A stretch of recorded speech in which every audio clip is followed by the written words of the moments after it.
warahmatullahi wabarakatuh. Perkenalkan, nama saya Farida Izyana Ismi. Saya siswi dari kelas 6B Minima Madiun.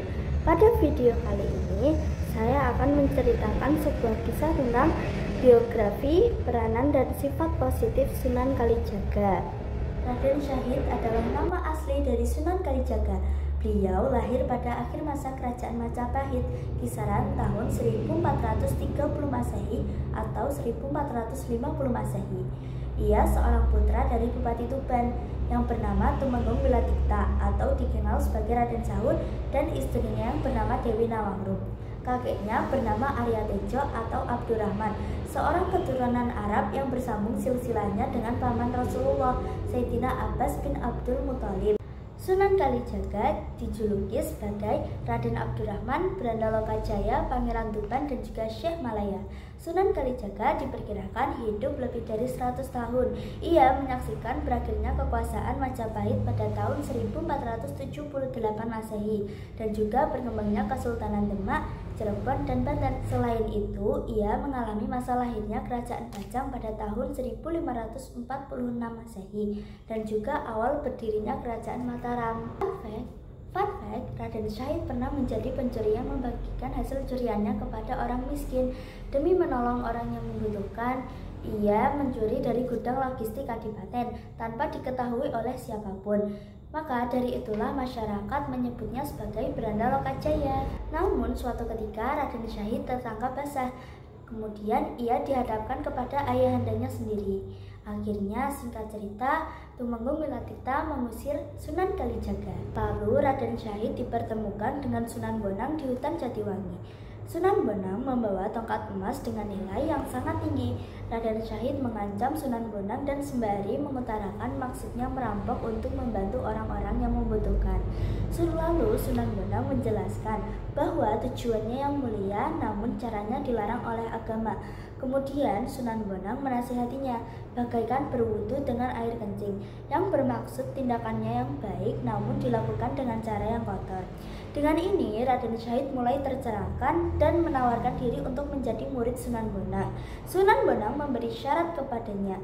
Singkat cerita, Raden Syahid diterima menjadi muridnya dan berhasil mewarisi ilmu Sunan Bonang. 1. Menanamkan nilai-nilai Islam melalui kesenian dan budaya. Sunan Kalijaga berdakwah melalui pendekatan budaya lokal. Salah satunya adalah wayang. Wayang kulit ini merupakan pengembangan baru dari wayang beber. Ia juga menampilkan tokoh-tokoh perwayangan favorit rakyat dalam dialog-dialog tentang tasawuf dan akhlakul karimah. 2. Berdakwah dengan banyak keahlian. Sunan Kalijaga memiliki banyak keahlian. Di antaranya adalah 1. Keahlian dalam seni ukir. 2. Ahli di bidang arsitektur. 3. Sebagai seorang mubalik. Dalam pengajarannya, Sunan Kalijaga selalu menekankan pentingnya menyembah Allah Subhanahu wa Ta'ala dan selalu mendekatkan diri kepadanya. Konsep kehidupan Sunan Kalijaga antara lain yaitu 1. Marsudi Ajining Sariro, yaitu menghargai diri sendiri. 2. Manembah, yaitu menyembah kepada Allah Subhanahu wa Ta'ala. 3. Mengabdi, yaitu mengajak para pengikutnya untuk menunjukkan bakti kepada orang tua, agama, bangsa, dan negara. Maguru, yaitu proses belajar dalam mencari ilmu agama agar mendapatkan manfaat yang baik di dunia maupun di akhirat. 5.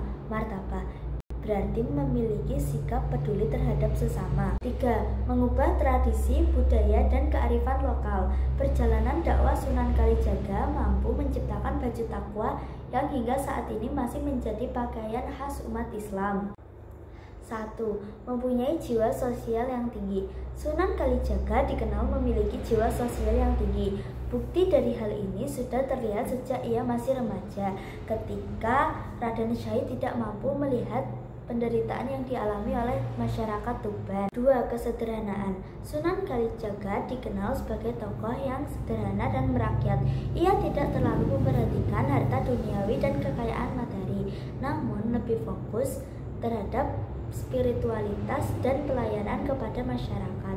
3. Tekun, istiqomah, dan toleran. Penyebaran Islam yang dilakukan oleh Sunan Kalijaga sangat luas karena ketekunannya dalam berdakwah dari suatu daerah ke daerah yang lain. lain. 4. Kreatif, adaptif, banyak gagasan dan ide.